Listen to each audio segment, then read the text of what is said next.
Good evening mga kaberks! Good evening! Today is Friday. Busy kami ni Reng mga kaberks mag-prepare ng ating dadalhin para sa birthday ni Bella. So ngayon magagawa ako ng maha blanca.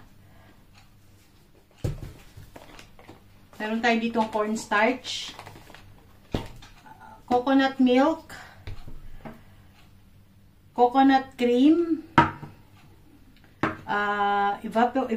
evaporated milk, at saka butter, at sugar. Sa mga gustong gumawa nito mga kaberks na sa recipe ko, ilalagay ko na lang dyan dito sa ating video, ang ating recipe. So, hindi ko na ipapakita sa inyo yung pag-prepare ko para tayo ay tipid oras. Ipapakita ko na lang sa inyo kapag niluluto ko na. So, ang una kong gagawin mga kaberks, i-brush ko muna tong ating hulmaan ng butter.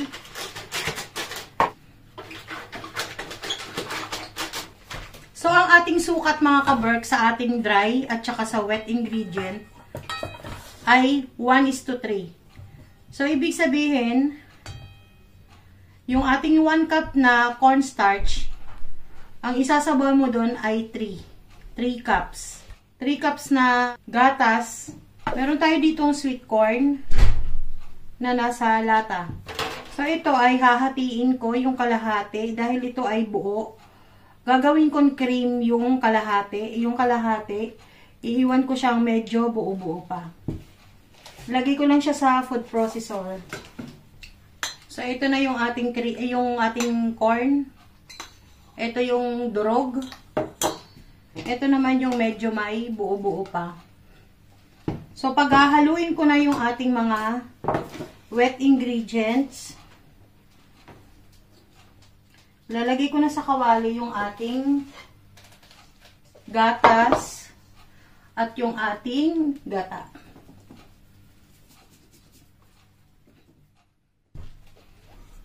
So, yung ating cornstarch ay ating lulusawin sa 1.5 tubig. 1.5 cup na tubig.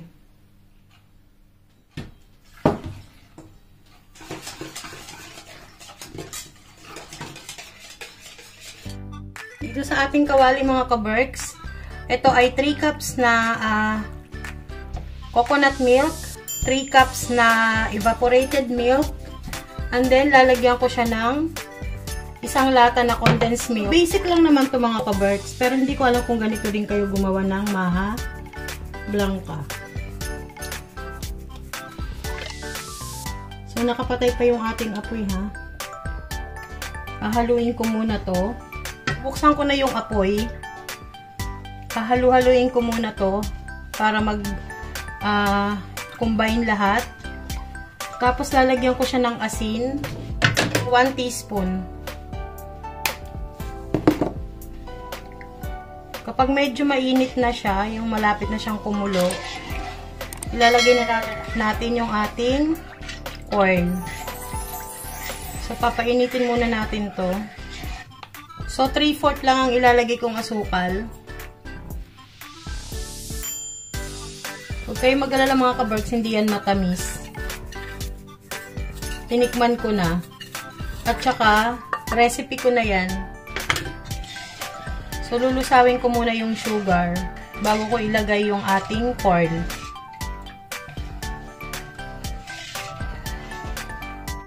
Lagyan na natin yung sweet corn.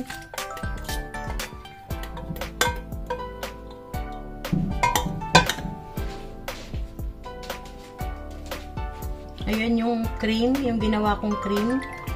Ito naman yung medyo buo-buo pa.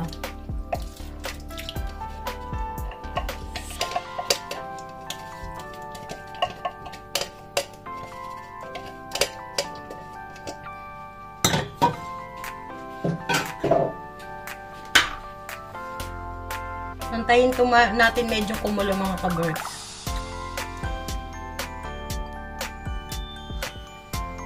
Kailangan nating lutuin muna yung gata bago natin ilagay yung ating cornstarch. Malapit na siyang kumulo. Lalagyan na natin tong ating cornstarch. Dapat tuloy-tuloy lang yung halo natin mga ka-Berks kasi mabilis tong mamuo.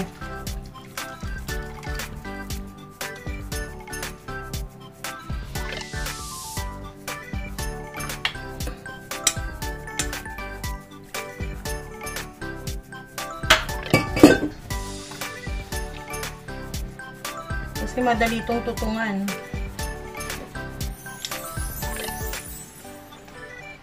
Ayan o, nagbubuo na yung ilalim.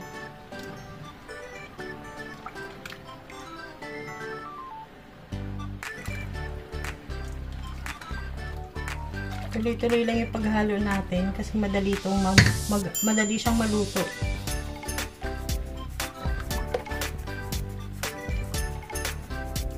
Ayan o, nagbubuo na siya.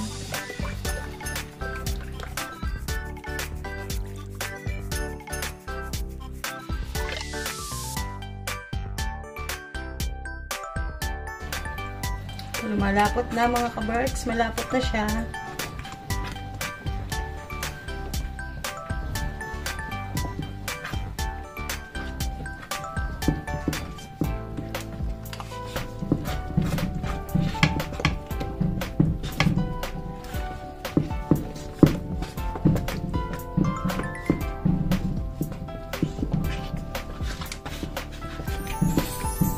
Hinaan na natin yung ating apoy.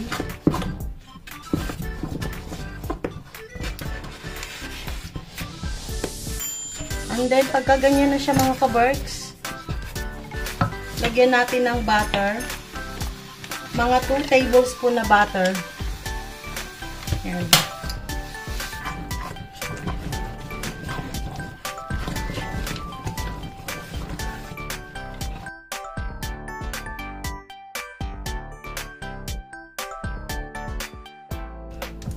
So, okay na to. Sasalin ko na sa ating lalagyan.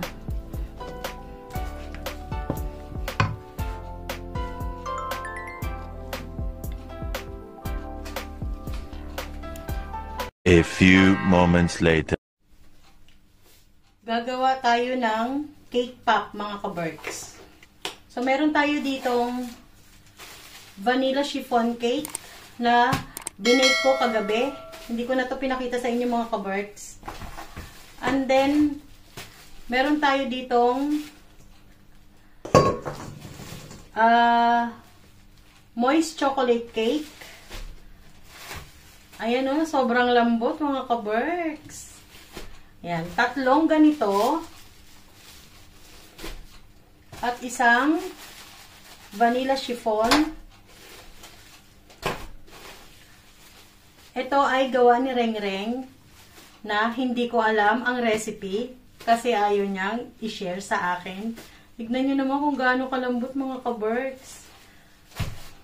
So, unahin kong gawin itong ating vanilla chiffon. Dudurugin ko lang siyang ganyan mga ka-Berks. Ayan o. Gusto kong kainin. Wala. Na-tempt ako mga ka-Berks. May iwas kami sa sugar ngayon eh. Ang sarap. So, gaganituhin ko lang to.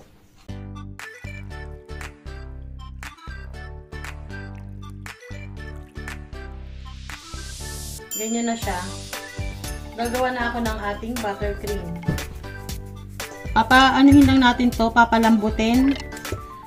And hanggang sa mag-double yung size.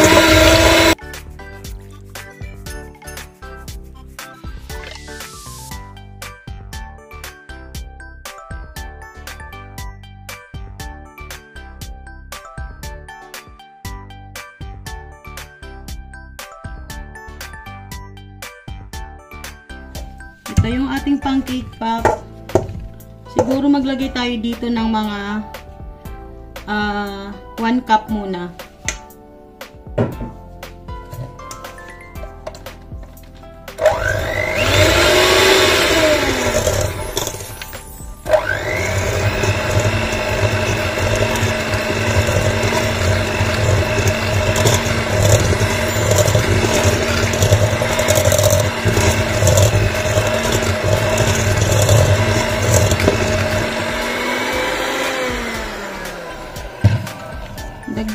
natin kasi hindi pa to enough para mabilog natin.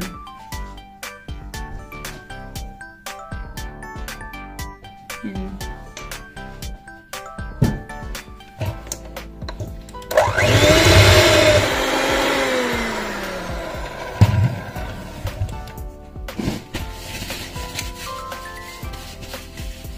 So, tingnan natin kung pwede na to.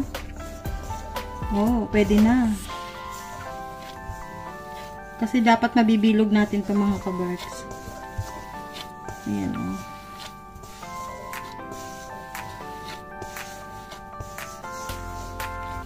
Kumbaga gagawin natin siyang parang dough. Tikman na natin. Mmm.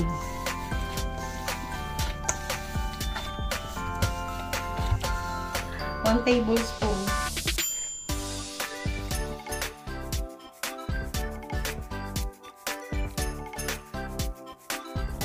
Yun na siya mga kabarks. I-re-ref muna natin siya ng 10 to 15 minutes. Habang pinapatigas ko yung ating ito naman yung gagawin ko mga kabarks. Ito yung ating chocolate nga pala mga kabarks. Ayan.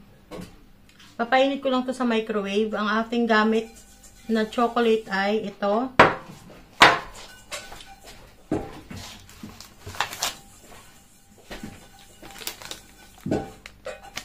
Dark chocolate. Tapos yung isa naman ay white chocolate. So, same process lang ang gagawin natin dito. Dudurugin ko lang to. Pero ito, ang ilalagay natin ay chocolate ang ilalagay natin na pinaka-paste nito para magdikit-dikit to.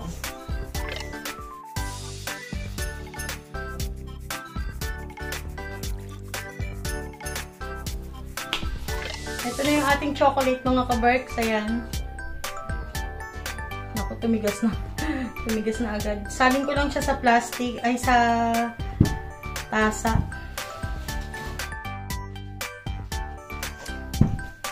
One eternity later.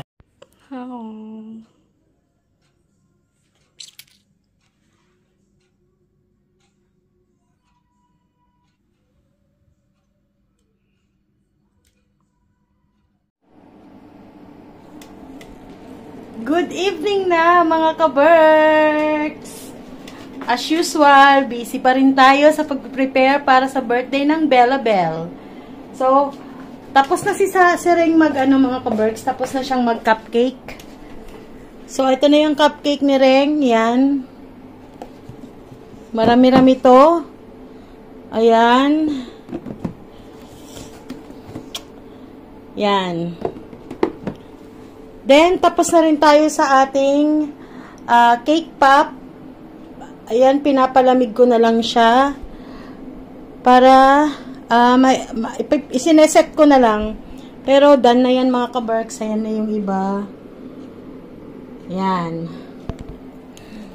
Hindi na namin naipakita sa inyo mga kabarks kasi busy na kami sa pre-prepare.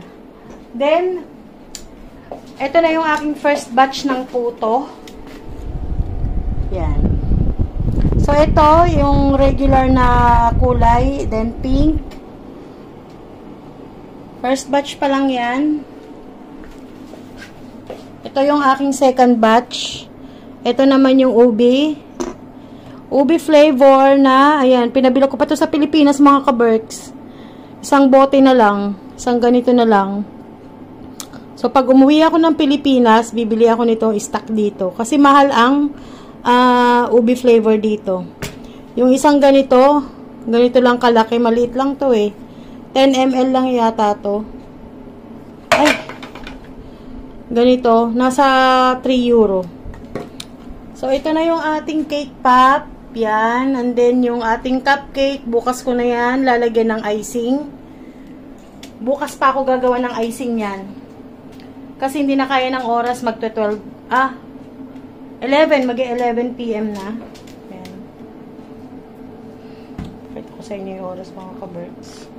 Wala pa si Kiro. Ayan. Ay. Ayan o. 10:41 na. So, yun lang. In-update ko lang kayo sa aming niluluto-luto dito. And then, nakaluto na pala ako ng ating maha. Nandun na lang nga lang sa ref. Hindi ko napakita sa inyo.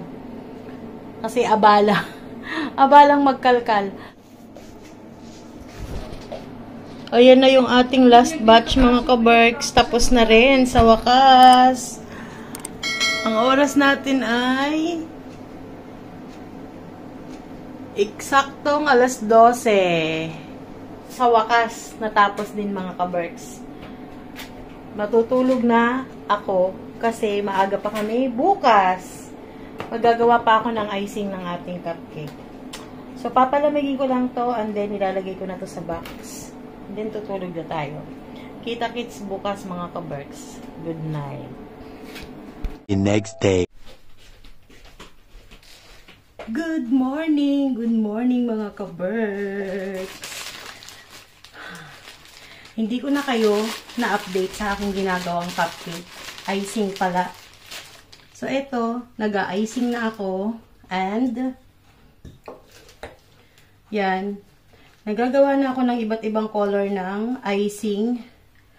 Buttercream frosting para sa ating cupcake. Yan. Iba-ibang kulay kasi iba-ibang, yan. Pakita ko sa inyo mga ka-Berks. Ilagay ko na lang siguro or kapag may nagtanong sa inyo yung paano ko ginawa yung butter frosting. So, ito na siya, oh.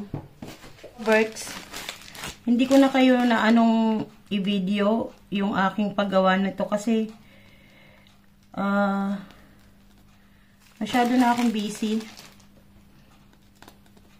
Basta, ayan, ipapakita ko sa inyo paano ko to gawin. Ganyan lang siya.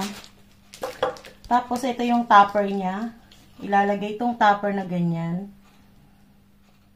Ayan siya. Ayan. Ayan lang siya mga ka-Berks. So, ayan. Nagtimpla ako ng kulay blue na icing. Para sa ating Elsa. Elsa ba to? Tama, Elsa. Ayan.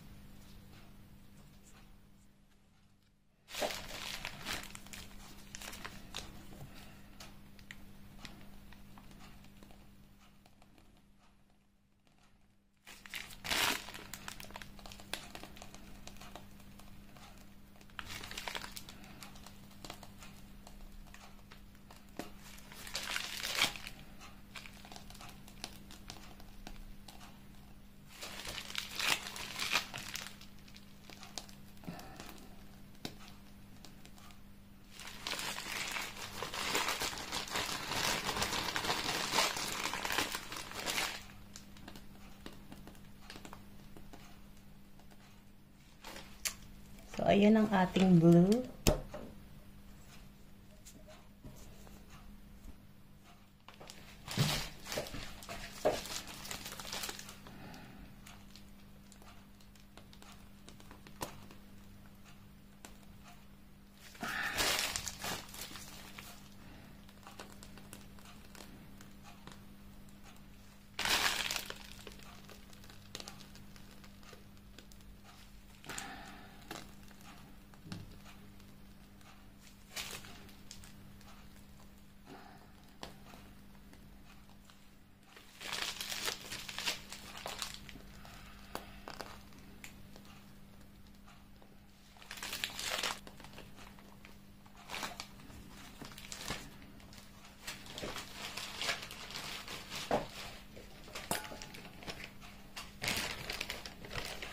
Yun ang ating violet.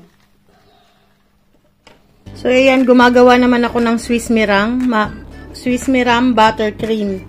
Kasi naubusan ako ng butter frosting. So, ito naman Swiss Miram ang gagawin ko.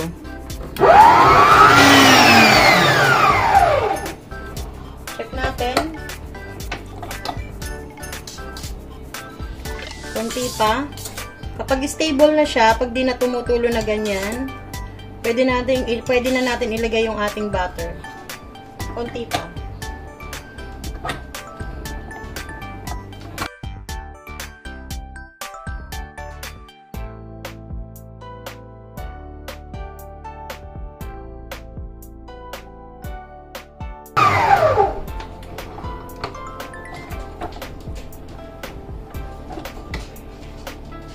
So, okay na to. Ayan, okay na to. Lagyan na natin yung ating butter. Unti-unti lang ilalagay natin yung butter, mga kabark.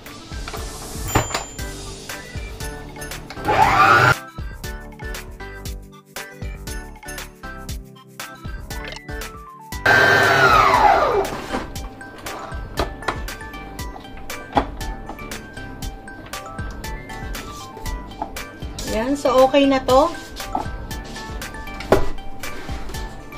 Ayan na yung ating Swiss meringue.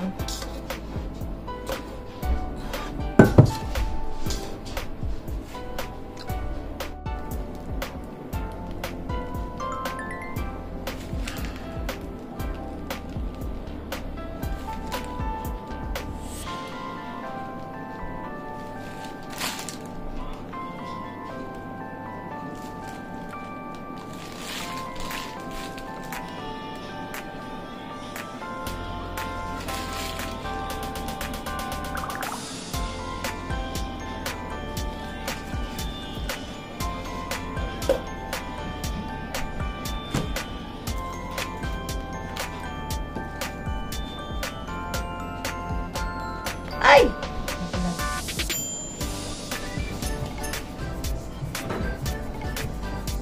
Ito yung para kay si Moana to eh. Si Moana tong isa, di ba, Reng? Ha? Si Moana. Okay na, no? Okay na to. Okay na to! May yung red na lang. Amin na yung iba. Hindi, amin na yan. Lilipat mo dito. Lalagyan mo lahat ng icing. Sug mo yan. Wala. O yan. Kaya siya manak. Kaya hindi siya kusok. Kasi kusok pa. Ito na yung ating mga cupcakes.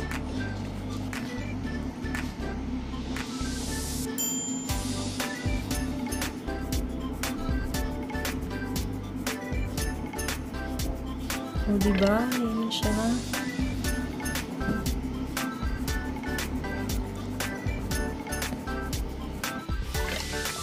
At ito naman yung ating cake pop. Ayan. Doon na yan i-assemble, mga ka-works. Ayan siya. Pakita ko sa inyo. Ayan siya.